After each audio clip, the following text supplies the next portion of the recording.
నిండుకుండ కాదు కనుక తొణుకుతుందది అంత వింత అందులోన ఏమిటున్నది నాలో తెలివికి దీనిలో నీటికి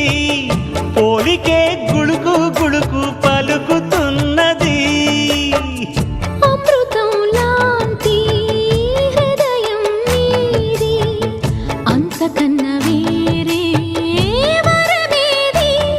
అది తెలిసి కూడా కసురుతుంటే నేరమెవరిది కోపం వస్తే మండుటెండ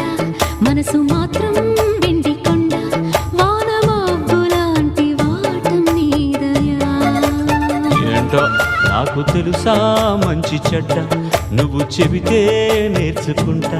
నిన్ను నమ్మినాను అంతా నీ దయా